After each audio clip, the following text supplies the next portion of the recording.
You ever hear the sound of a steel gate snapping shut in the middle of a Wyoming winter? No, not just any clink, a real heavy, end-of-the-road kind of sound, like someone decided the world needed one more line drawn in the snow. That's how this whole mess started. And honestly, I should have seen it coming. You mess with snow out here, you mess with everything, life, safety, pride, grudges a generation deep. But you'd think after 30 years running supply routes in places with names you can't pronounce, I'd catch a little break from the local HOA. Spoiler alert, I did not. So there I am, it's February, cold enough to freeze the beard off a moose, and I'm in my plow like I am every time the forecast looks mean. My name's Wesley Rohr, folks call me Wes. I'm 58, and if anyone in this canyon got out alive the last 6 winters, it's because I never waited for permission. The HOA, they call themselves Bluffgate. Cute, right? Sounds like the setup for a bad joke. Only nobody was laughing. Picture it, a brand new steel gate welded tight. The kind of hardware that says keep out, and we mean it. Fresh tire tracks, contractor's truck, a sign zip-tied on HOA access road. No plowing without their blessing. As if winter waits for paperwork. I just sit there, engine humming steam curling off the hood, staring at this monument to pettiness. My boots are still wet from the last drift I cleared, and all I can think is, they finally did it. They really think they run the law out here. Now, Bluffgate isn't just a bunch of neighbors swapping cookies. They build fences 2 feet onto your land, hire snow crews who never show, and if you question them, you get a fine for, aggressive bird watching. But this was different.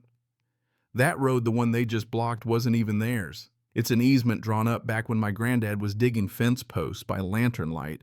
I've got the maps, the Stamps County records, the whole shebang. They're playing king of the hill, but the hill's not even in their backyard. So I start documenting. Always document. That's lesson number 1. Photos of the lock. The gate post sunk so shallow, a drunk squirrel could knock 'em over, camera tucked in a pine. Watching the only trail worth a damn. I know that feeling. When someone's not just making a point, they're trying to send a message. This is our game now. What they didn't know is, I've spent decades reading intent. Sometimes it's in enemy supply chains, sometimes it's in HOA minutes. I get home, shake the snow off, and pull out the old binder, HOA, Interference Winter Route Documentation. Not a catchy title, but when you're staring down a blizzard with nothing but your word against theirs, you need every bit of backup you can find. I've got time-stamped images going back years, weather models, copies of surveys showing the easement is public access, not HOA playpen. They tried this before Cone's detour signs. The works didn't last. Last time a kid had a seizure and the ambulance couldn't get through. I opened the gate, no questions, just action. You'd think they'd learn. But no stubborn runs deep in these hills. That evening, wind's already picking up sky, pulled tight like it's holding a grudge. I fire off an email, County Road Supervisor, Emergency Services, a judge who owes my brother a poker debt. Simple new obstruction storm inbound documentation attached. Then I plant a wildlife cam on the gate, infrared and hungry for movement. Next morning, first snows like powdered sugar, not a blizzard yet, but the kind that says, buckle up. The gate's got a second lock now, different brand. Another layer of stay out. New sign 2, violators reported to HOA security. Cameras active. Cute. I snap another photo. Send it to my lawyer in Cheyenne.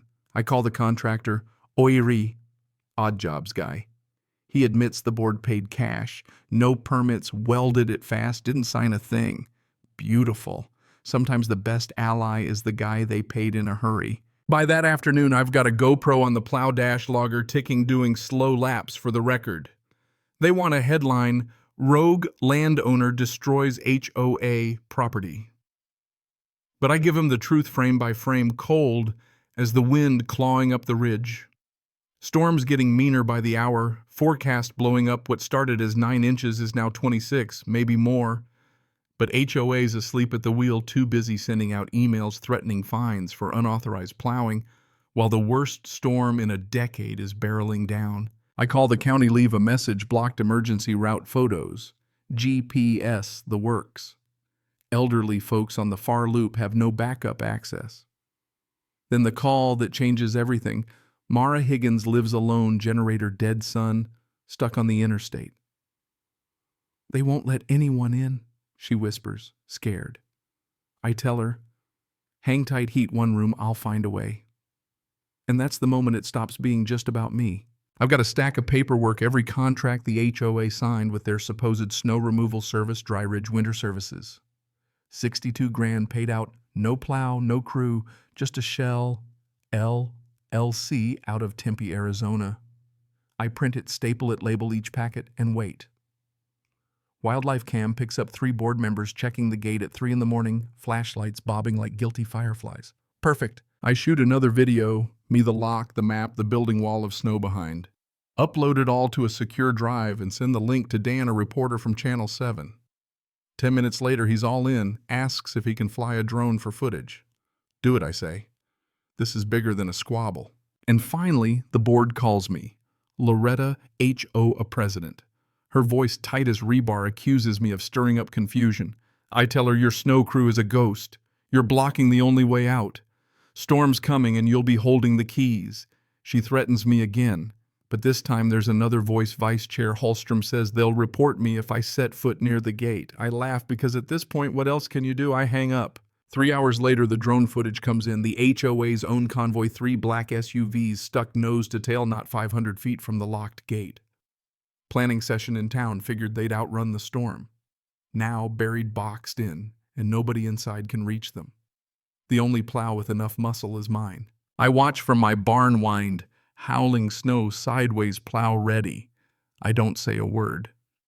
They lock the gate now, the storm's making them pay. By nightfall, whiteout. The world outside's just a sheet of rage. I sit by the lamp gloves on reviewing every bit of evidence, every note, every photo. Because when this ends, it's not just a blizzard story, it's a reckoning. The next call's from the sheriff, Maddox.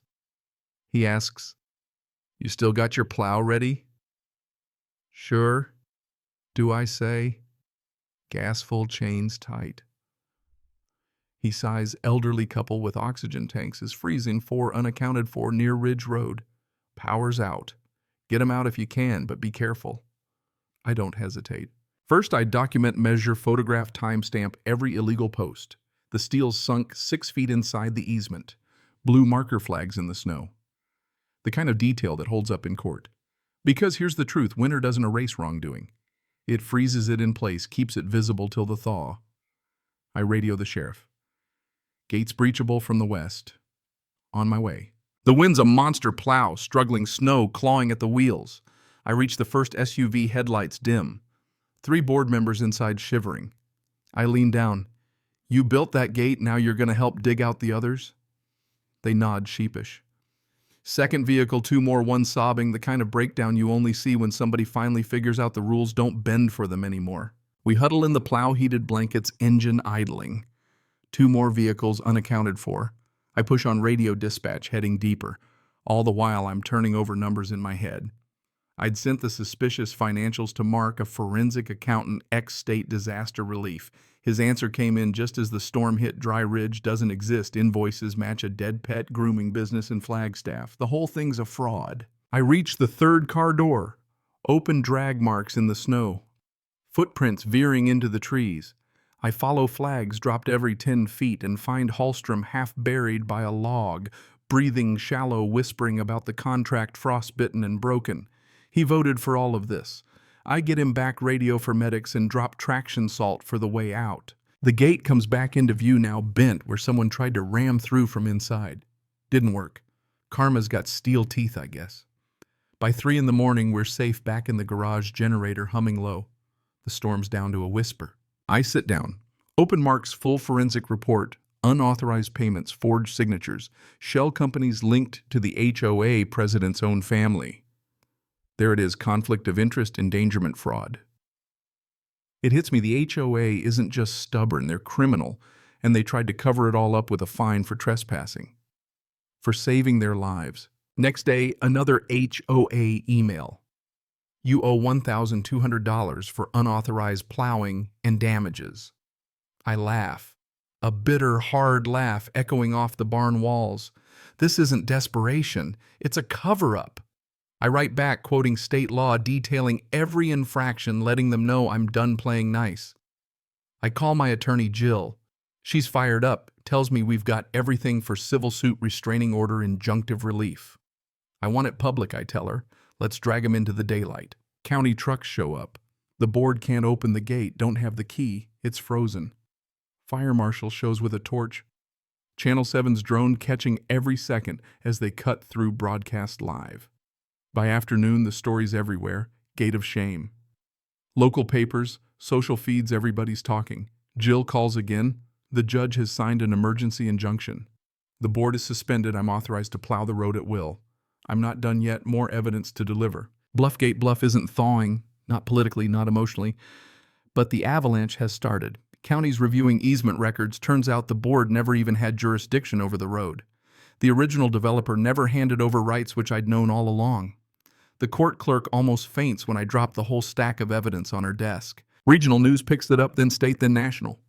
The board, trapped by their own blizzard, then find the guy who saved them. Folks across the country send messages, same stories, same patterns, locked roads, forged ledgers, dead-end phone trees. Mark finds 5 more shell companies all tied to the same trust. This isn't about snow, it's about power, greed, and the illusion of control. Town halls packed, residents, news crews, even the mayor. I keep it short. I never wanted a fight. I just wanted the road clear. But this wasn't a mistake. It was fraud, obstruction, endangerment. If you've been bullied, fined, threatened, speak up now.